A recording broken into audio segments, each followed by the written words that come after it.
Welcome back to part two of visualizing data.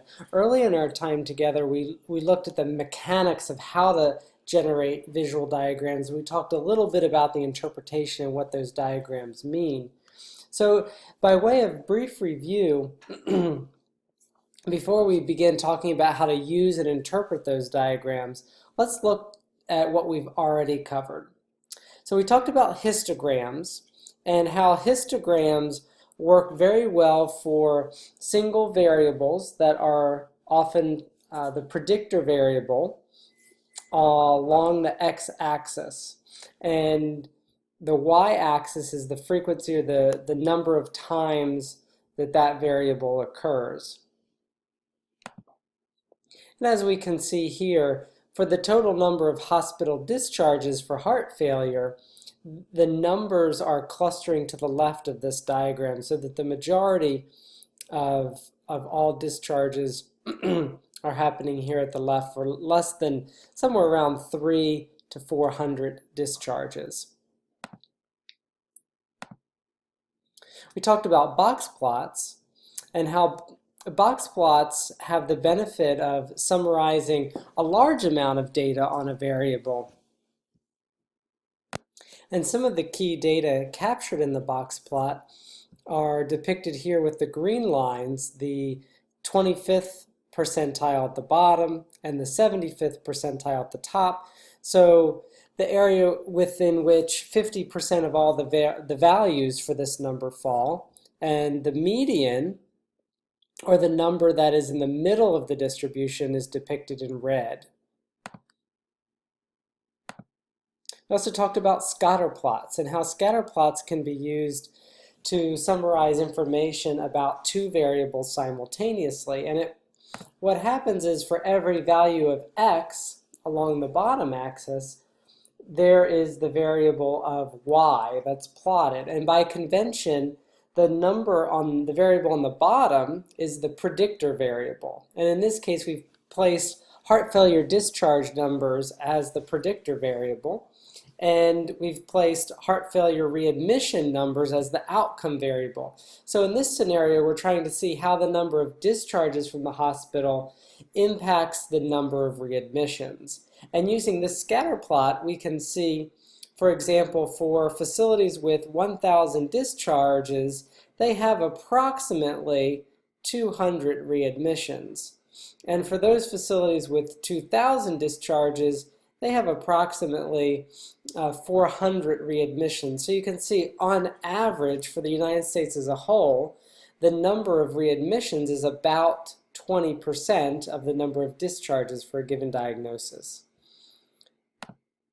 So we've suggested that using these visual tools to summarize data creates a more intuitive and easy, or at least easier to understand summary of the data than we could have with numbers alone. So now the question becomes, so what? What do we do with all of these data and this information? So I'd like to talk about how visual tools can be used to compare with statistical tools and how the visual tool can actually suggest what type of analysis we may consider doing. So first, let's look at a few examples. If we look back to our histogram, and we see that on this histogram, the mean number of hospital discharges per facility within the United States is 400.44, with a standard deviation of 350. So 400 is occurring somewhere in here on this diagram. And 66% of all values fall 350 units above the 400 and below the 400. So this histogram lets us visually see where the mean or the center of our data is likely to be. So we can see here the center of our data is likely to be 400 just by visually inspecting, and that's confirmed by the numeric value as well. Now, if we talk about obtaining quantifiable numbers to describe this distribution, we can do that in SPSS very easily. So let's take a moment and flip over to our SPSS platform and calculate some of these numbers together. So we've opened our SPSS data set. We're here in the variable view, where variable number 18 is the number of hospital discharges, and that's the number, the variable we've been looking at as our case study throughout our discussions this week. So let's now gather some descriptive data on the number of hospital discharges.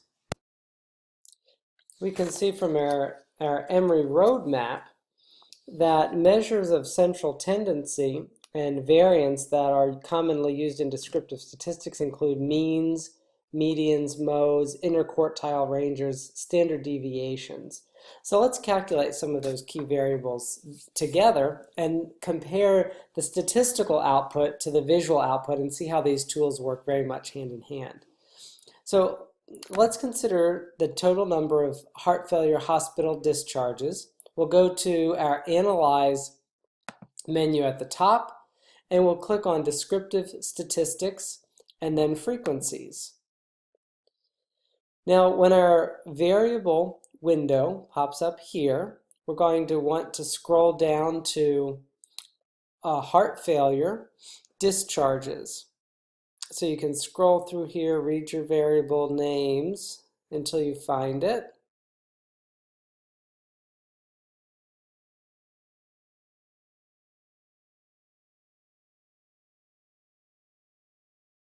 Oh, I apologize. I have already selected it, and so of course it doesn't show up in the menu. I got a moment ahead of myself. But if I had not already selected, I would scroll through here until I find the total number of hospital discharges. Click the right arrow to put it in the list of variables that I will get information on. Then let's select statistics. We saw from our roadmap that mean, median, and mode are common measures of central tendency, and we're also going to look at numbers that show us how our variable is spread out. We're going to look at the quartiles, the 25th and the 50th percentile and the 75th percentile that we talked about earlier, the standard deviation, and the minimum and maximum values for the total number of heart failure discharges. So let's run this analysis and see what we get. So here you've got an output that shows the frequency test that you did by the summary statistics. And now I'm going to take this image and put it into PowerPoint so we can look at it in a bit more detail. So here I've highlighted the mean and the standard deviation for the total number of heart failure discharges per facility in the US. And you can see that the mean number is 400.4, which is the same thing that we got from our histogram. And the standard deviation is 350. So immediately you can see that there's quite a range in terms of the number of discharges that a facility is completing. And if you look at the minimum and the maximum number of discharges, you can see there's quite a range here as well, from 0 to 3,570. So a staggering range that we're considering. So the mean and the standard deviation are numbers typically used to describe variables that are normally distributed. We'll talk more about distributions later in the course. Now, if we look at our box plot that we've already reviewed in the previous discussion, I'm going to begin by looking at the points on here that we've already considered. Now, we have the 75th percentile here, the median, and the 25th percentile. So if we look at these values just visually, without a complete scale, we don't know exactly what this number is, but we can see that our median is somewhere on the lower third between 0 and 1,000. So this is somewhere on the order of 300, give or take. And our 75th percentile value, where 25% of the scores are above and 75% are below, we see that that is somewhere close to 500, maybe 600. And our 25th percentile value, where 25% of the values are below it and 75% of the values are above it, is somewhere around 100. So that's what we get by looking at this graph. Now let's see how that compares to our statistical analysis. You can see that the median is 300. The 25th percentile is 150 and the 75th percentile is 540.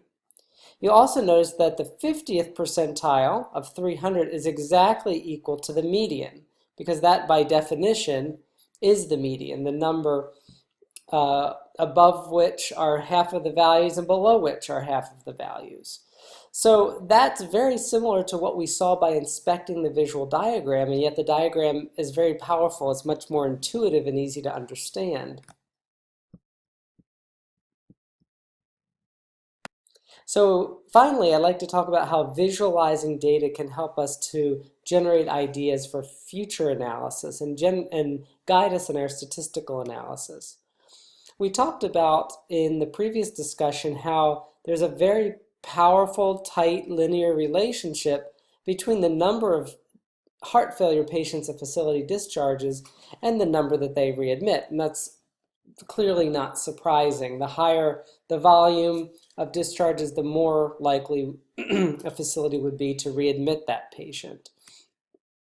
But what I'd like to do now is take the scatter plot diagram to a slightly advanced level. This is a scatter plot that looks at the median heart failure readmission numbers by facility, but it does it for all the states. You can see on the bottom x-axis we have each and every state listed. So for example, Alaska, the second line, has about 50 median readmissions per facility. So let's look at some that we've already discussed previously.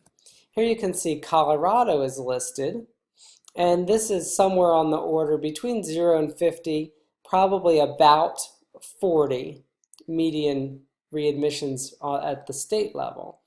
Now if we look at Georgia, which we compared in an earlier discussion, that is closer to 60 median readmissions per facility for the state level. So you can see the scatter plot lets us compare predictor data on the bottom with the state with outcome data, the median readmission number.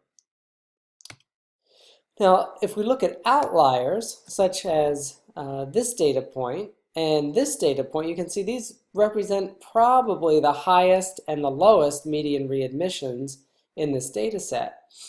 And the one on the right is Wyoming, and on the left is New Jersey. So one of the ways that visual representation of data functions is to let us generate questions. Why is it that there's such a huge difference between Wyoming and New Jersey in terms of the median number of readmissions? And you could begin to generate hypotheses about why that is. Are Wyoming's readmissions so much lower because Wyoming residents have such a better health status? There are fewer with heart failure. Or is it because Wyoming has such profound geographic distances that patients would have to cover to come back to the hospital? So they go when they're very, very sick and they're discharged home, but then as their disease process advances, instead of returning back to the facility for care, they die at home. Is that why their readmissions are so low? Is it geography or is it health status? And if you apply that same logic to looking at New Jersey and why New Jersey has such a high readmission rate, is it because the population, by and large, is very densely settled around New York City? And so there's a large proportion of patients who need to be readmitted who have geographic access to the facilities. So in this way, the visual representation of data can allow us to start to generate ideas that will guide future analyses. So we've